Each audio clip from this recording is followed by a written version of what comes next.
Welcome to Pratap classes. दोस्तों, Pratap classes के YouTube channel पर आपका स्वागत है। आज है 27 अक्टूबर 2025 और 27 अक्टूबर 2025 के जितने भी इंडिया और वर्ल्ड के जो करंट अफेयर्स के क्वेश्चन बनते हैं, आज उनको आपने डिस्कशन करेंगे।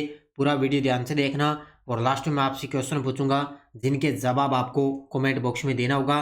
आज अपने पढ़ेंगे सुल्तान जोहर कप हॉकी प्रतियोगिता मलेशिया के अंदर आयोजित, गंगा नदी पर बन रहा है आधुनिक सस्पेंशन ब्रिज, बजरंग सेतु और सुनील अमृत ने द बर्निंग अर्थ के लिए ब्रिटिश अकादमी पुस्तक पुरस्कार जीता है। इनकी आज हम चर्चा करेंगे पूरे लेटेस्ट न्यूज़ के साथ में। डेली आपको सुबह ये 7:30 पर ये करंट अफेयर्स की क्लास आपको मिलती है। और जो भी साथी ये क्लास तैयारी कर रहा है तो bank, UPSC, SSGD, RS, railway, Delhi police, ऐसा एग्ज़ाम, फर्स्ट ग्रेड, ईओआरओ, कोई भी एग्ज़ाम हो, सभी के लिए क्लास आपके लिए लगातार आपको मिल रही है कंटिन्यू के साथ। तो करते हैं स्टार्ट आज की क्लास। 23 अक्टूबर 2025 कल संडे था। कल संडे के दिन आपको वीकली करंट अफेयर्स की क्लास आपको मिली थी। तो सबसे पहले हम जो शनिवार के दिन हमने करंट पढ़ा उसको एक बार करते हैं रिवाइज। देखिए, भारतीय नौसेना का आईएनएस सह्याद्री किस देश में आयोजित जिमैक्स 2025 में भाग लिया? जापान के अंदर। योकोहामा में आयोजित जापान ओपन स्क्वैश टूर्नामेंट में महिला एकल का खिताब किसने जीता? जोशना चिनप्पा ने। भारत के भाला फेंक खिलाड़ी टेरिटोरियल आर्मी में मानद लेफ्टिनेंट कर्नल के रूप में किसे सम्मानित किया गया? नीरज चोपड़ा को। भारत का पहला ऐसा शहर कौन सा बना जिसने पूरी तरह से रियल टाइम फ्लड फोरकास्टिंग और स्पेटियल डिसीजन सपोर्ट सिस्टम को लागू कर दिया? वो बन चुका है चेन्नई शहर। कौन सा भारतीय राज्य अत्यंत गरीबी मुक्त राज्य घोषित होने जा रहा है? वो है केरल। केरल की यह अंडर वाटर टनल परियोजना किस समुद्र या जल निकाय के नीचे बनाई जाएगी? तो पेरियार नदी का मुहाने के नीचे। दुनिया के सबसे छोटे और जलवायु परिवर्तन में सबसे अधिक प्रभावी देशों में से एक ने अंतर्राष्ट्रीय प्रकृति संरक्षण संघ IUCN की सदस्यता ग्रहण की। वो है तुवालू। छोटा सा एक राष्ट्र द्वीप है, उसने क्या इसकी सदस्यता ग्रहण की है। ये थे परसों के क्वेश्चनों का रिवाइज हमने कर लिया। कल संडे था। कल संडे के दिन आपको वीकली करंट अफेयर्स की क्लास मिली थी और ये अपनी वार्षिक करंट अफेयर्स 2025 की टेस्ट सीरीज है। इसमें डेली क्लास का टेस्ट मिलता है, डेली PDF है, वीकली टेस्ट, मंथली टेस्ट आपको और मंथली PDF आपको मिलती है। जिस प्रकार कल आपको वीकली क्लास मिली थी उसका टेस्ट आज आपको आज ऐप के अंदर मिल जाएगा। वीकली टेस्ट आज आपको मिल जाएगा, ठीक है। तो जरूर आप ज्वाइन करें अच्छे तरीके से और अपनी फर्स्ट ग्रेड की करंट अफेयर्स की टेस्ट सीरीज भी चल रही है, उसका भी फायदा आप उठा सकते हो। एग्जाम तक वैलिडिटी रहेगी और फर्स्ट ग्रेड का पूरा जो करंट का मैटर है वो आपको उपलब्ध मिलता रहेगा। करते हैं स्टार्ट आज की क्लास। सभी साथी एक बार करेंगे सेशन को लाइक शेयर। सभी साथियों को प्यार भरा नमस्कार, गुड मॉर्निंग। और आज की क्लास का पहला क्वेश्चन आपके सामने देखिए, मलेशिया में सुल्तान जोहर कप हॉकी प्रतियोगिता में भारत की जूनियर हॉकी टीम को किस पदक से नवाजा गया है? ये देखो आपके सामने तस्वीर के अंदर। सबसे पहले आपको पता है कि जो सुल्तान जोहर कप हॉकी प्रतियोगिता ये हॉकी से संबंधित होती है, आपको पता ही है। तो इसका जो आयोजन है वो कहाँ पे हुआ था? मलेशिया के अंदर। कहाँ पे आयोजन हुआ? मलेशिया में इसका आयोजन किया गया। तो यहाँ पे भारत की जूनियर हॉकी टीम को किस पदक से नवाजा गया? तो भारत की हॉकी टीम ने इसके अंदर रजत पदक जीता है। कौन सा पदक जीता? रजत पदक जीता है। और स्वर्ण पदक किसने जीता? इसके अंदर स्वर्ण पदक जीता है ऑस्ट्रेलिया ने। याद रखना, ऑस्ट्रेलिया ने स्वर्ण पदक जीता और भारतीय हॉकी टीम ने इसके अंदर रजत पदक जीता है। देखो डिटेल।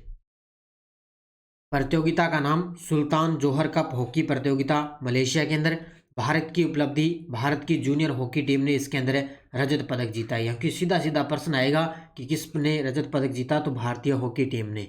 फाइनल में ऑस्ट्रेलिया ने भारत को 2-1 से हराया और ऑस्ट्रेलिया की उपलब्धि है कि ऑस्ट्रेलिया ने स्वर्ण पदक जीता है। तो फाइनल के अंदर ऑस्ट्रेलिया ने भारत को 2-1 से हरा दिया, इसलिए भारतीय हॉकी टीम को यहाँ पे रजत पदक से संतोष करना पड़ा। भारत का इतिहास, भारत 5वीं बार इस प्रतियोगिता में उपविजेता बना है, यानी कि रजत पदक विजेता बना है 5वीं बार लगातार। भारत 5वीं बार इस प्रतियोगिता में उपविजेता रहा है। तो अब की बार भी उपविजेता रहा, रजत पदक जीता है, स्वर्ण पदक जीता है ऑस्ट्रेलिया ने। सुल्तान जोहर कप हॉकी प्रतियोगिता मलेशिया के अंदर आयोजित की गई। पृथ्वी को हाल ही में एक नया अंतरिक्ष साथी मिला है। 2025 PN7 नाम का एक छोटा क्षुद्र ग्रह है। छोटा क्षुद्र ग्रह, इसकी पुष्टि किस संस्था ने आधिकारिक रूप से की है? ये देखो आपके सामने तस्वीर के अंदर, काफी वर्षों से क्या है, ये पृथ्वी के आसपास लगभग पिछले 60 वर्षों से पृथ्वी की जो कक्षा है उसके समीप ये चल रहा था। इसका नाम है 2025 PN7 नाम का एक छोटा क्षुद्र ग्रह मिला है और इसकी पुष्टि की है नासा ने। नंबर सी किसने की है?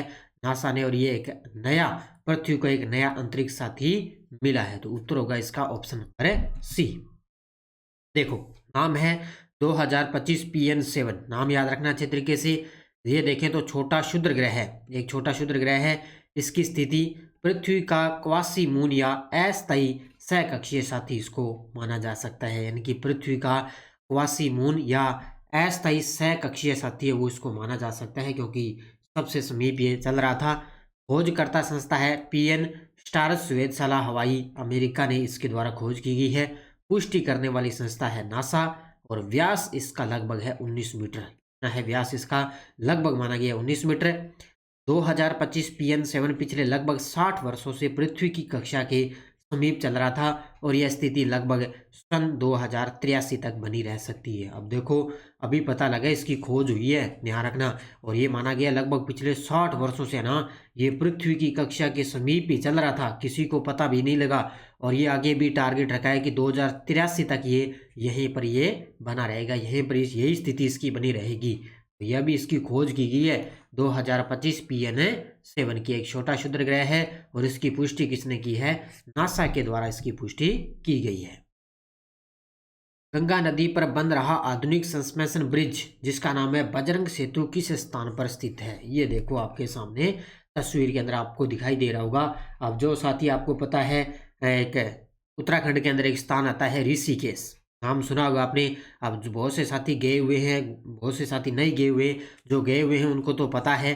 तो ऋषिकेश जिसने नाम सुना है, तो गंगा नदी पर बना आधुनिक सस्पेंशन ब्रिज है बजरंग सेतु किस स्थान पर स्थित है? तो ये है ऋषिकेश के अंदर। ऋषिकेश के अंदर एक आपको पता है इस प्रकार के झूले बने होते हैं, ये देखो तस्वीर में। एक को बोलते हैं अपने राम झूला, ठीक है, एक राम झूला होता है, एक होता है लक्ष्मण झूला, ठीक है। राम झूला होता है ना वो तो है पूरी तरह से सेफ, लेकिन लक्ष्मण झूला है वो लगभग 2019 से बंद हो चुका है। अब ये जो लक्ष्मण झूला है इसकी जगह अब इसको बनाया गया है बजरंग सेतु को, इसका नाम रखा गया है। लक्ष्मण झूले की जगह बजरंग सेतु को बनाया गया और ये किस नदी पर है? गंगा नदी पर है। कहाँ पे? ऋषिकेश के अंदर। कभी जाओ तो देख के आना, सब कुछ आपको ये चीजें पता लग जाएगी। देखो उत्तराखंड राज्य के ऋषिकेश जिला देहरादून में गंगा नदी पर निर्मित है ये आधुनिक सस्पेंशन ब्रिज जिसका नाम रखा गया है बजरंग सेतु, ठीक है। यह पुल उस ऐतिहासिक लक्ष्मण झूला का स्थान लेगा जिसे सुरक्षा कारणों से वर्ष 2019 के अंदर बंद कर दिया गया था। मैं तो गया हूँ, मुझे तो पता है, मैंने दोनों चीजें देखी है अच्छे तरीके से, ठीक है। और इसकी लंबाई है 132 मीटर, चौड़ाई है इसकी 8 मीटर और लागत है इसकी 60 करोड़ रुपए इसकी लागत रहेगी। तो ये लगभग अभी माना जा चुका है कि दिसंबर 2025 के लास्ट तक इसको शुरू किया जाएगा। तो इसका आधुनिक नाम क्या हो गया? बजरंग सेतु ब्रिज। तो इसको अच्छे तरीके से याद कर लेना। अगला देखो, वर्ष 2025 में विश्व का सर्वश्रेष्ठ उपभोक्ता बैंक का पुरस्कार किस भारतीय बैंक को दिया गया है? ये देखो आपके सामने, ज़्यादा दिक्कत आएगी नहीं क्योंकि तस्वीर में आपको दिखाई दे रहा है। तो विश्व का सर्वश्रेष्ठ उपभोक्ता बैंक का जो पुरस्कार है वो किसको दिया गया? भारतीय स्टेट बैंक को। ऑप्शन नंबर है बी होगा SBI। किसको दिया गया? भारतीय स्टेट बैंक SBI को विश्व का सर्वश्रेष्ठ उपभोक्ता बैंक का पुरस्कार दिया गया है। और आपको याद रखना है SBI की स्थापना कब हुई थी? 1 जुलाई 1955 को। कब हुई थी? 1 जुलाई 1955 को SBI की स्थापना हुई थी। और वर्तमान में इसकी जो चेयरमैन है वो है चल्ला श्रीनिवासलू सेठी। कौन है? चल्ला श्रीनिवासलू सेठी वर्तमान में इसके चेयरमैन है। तो बैंक का नाम भारतीय स्टेट बैंक। पुरस्कार मिला है इनको world is the best convention bank 2025। प्रदाता है इसका अंतर्राष्ट्रीय प्रकाशन ग्लोबल फाइनेंस द्वारा। और वर्ष 2025 के लिए SBI को 2 सम्मान मिले हैं, एक तो विश्व का सर्वश्रेष्ठ उपभोक्ता बैंक का पुरस्कार और एक है भारत का सर्वश्रेष्ठ बैंक का पुरस्कार। ये दोनों का पुरस्कार इनको मिला है। तो विश्व का सर्वश्रेष्ठ उपभोक्ता बैंक का पुरस्कार और भारत का सर्वश्रेष्ठ उपभोक्ता बैंक पुरस्कार, ये दोनों के दोनों भारत को SBI को मिल चुके। कौन से भारतीय मूल के इतिहासकार ने अपनी पुस्तक the burning earth an environmental history of the last 500 years के लिए ब्रिटिश अकेडमी बुक प्राइज 2025 जीता है। ये गजब का प्रश्न है और ये देखो आपके सामने अच्छे तरीके से इसको पढ़ लेना।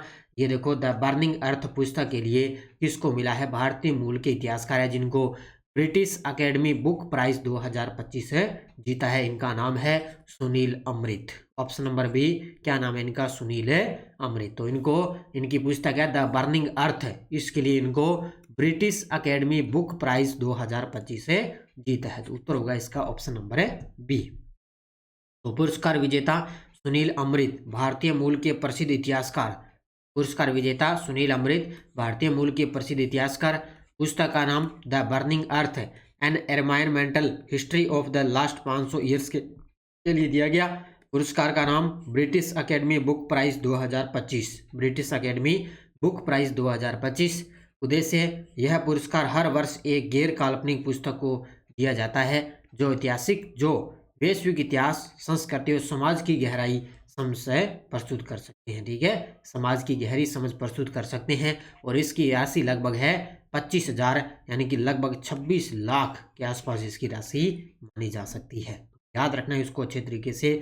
गजब का प्रश्न है भी। भारतीय मूल के प्रसिद्ध इतिहासकार सुनील अमृत को ब्रिटिश अकेडमी बुक प्राइज मिला, किसके लिए? द बर्निंग अर्थ पुस्तक के लिए इनको यह अवार्ड मिला है।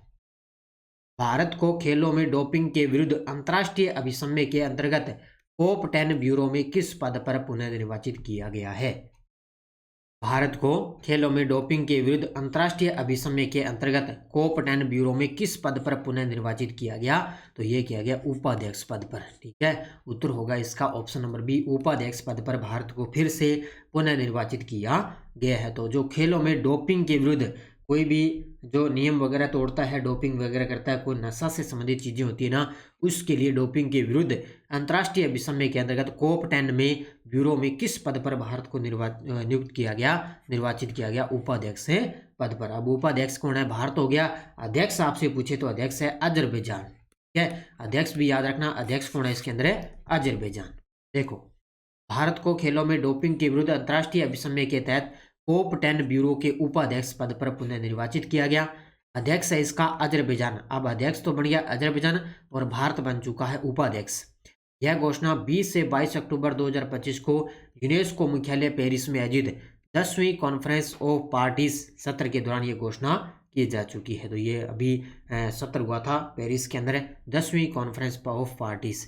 भारत को एशिया प्रशांत क्षेत्र से 2025-23 कार्यकाल के लिए पुनः उपाध्यक्ष नियुक्त किया गया। ये भी पॉइंट मैंने आपको बताया है कि एशिया प्रशांत क्षेत्र से 2025 से 27 के कार्यकाल के लिए भारत को उपाध्यक्ष नियुक्त किया जा चुका है। इसके अंदर भी उपाध्यक्ष बना है भारत और खेलों में डोपिंग के विरुद्ध के लिए भी भारत उपाध्यक्ष बना है।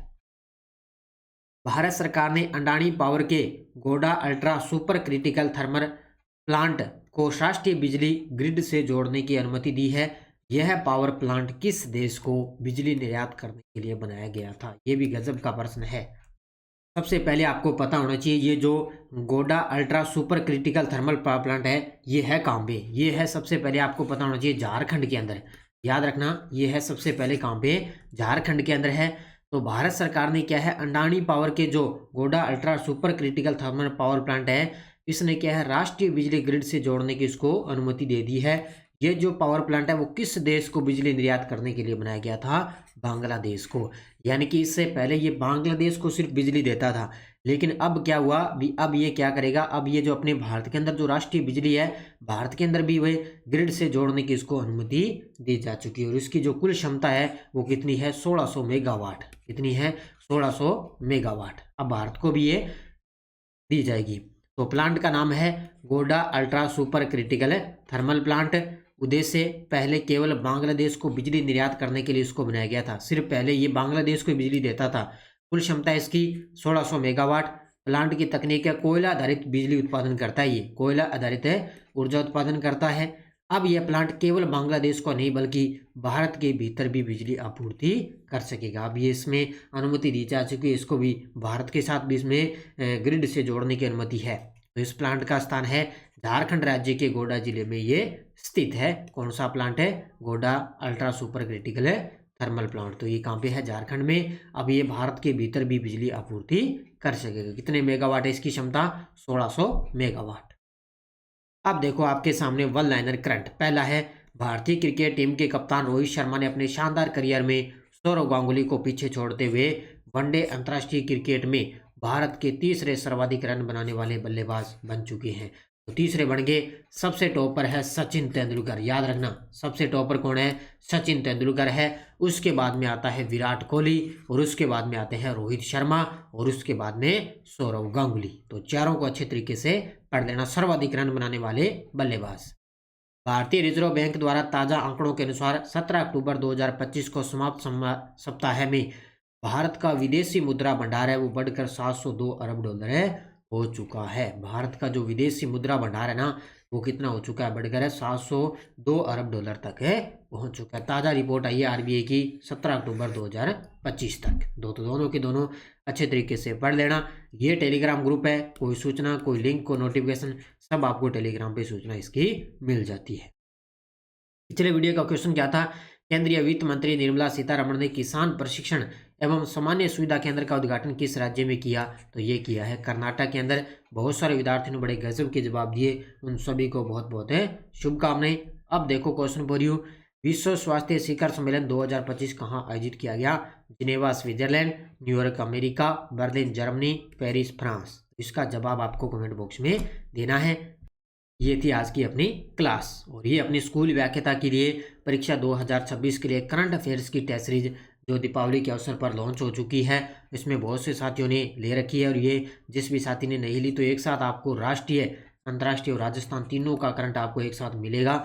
एग्जाम तक इसकी वैलिडिटी रहेगी, और पूरा आपको इसके अंदर करंट मिलता रहेगा। तो जरूर आप इसके अंदर ज्वाइन करें mission 2026 RPSC school lecturer current affairs की टेस्ट सीरीज। तो प्रताप क्लासेस का एप्लीकेशन डाउनलोड करो, वहां से आप ये टेस्ट सीरीज जरूर ज्वाइन कर सकते हो। इसके अलावा राजस्थान एसआई की करंट अफेयर्स की टेस्ट सीरीज चल रही है, दिल्ली पुलिस कांस्टेबल की टेस्ट सीरीज चल रही है। इन सभी पे दीपावली ऑफर था, आपने फ़ायदा उठाया अच्छे तरीके से। इसके अलावा रीट मेंस एसएसटी की चल रही है, और काफ़ी बहुत जल्द इनके पद भी आने वाले हैं। और इसके अलावा RPSC second grade, first grade के पुराने पेपर भी अपलोड हैं। कोई भी साथी इनका रिवीजन करना चाहे तो ये भी आप ले सकते हो। तो ये थी आज की अपनी क्लास। सभी साथी करेंगे वीडियो को जाते जाते लाइक शेयर, और लगातार आपको कंटिन्यू क्लास मिलती रहेगी। तो जरूर आप ज्वाइन करें प्रताप क्लासेस का एप्लीकेशन। धन्यवाद। जय हिंद, जय भारत, जय राजस्थान।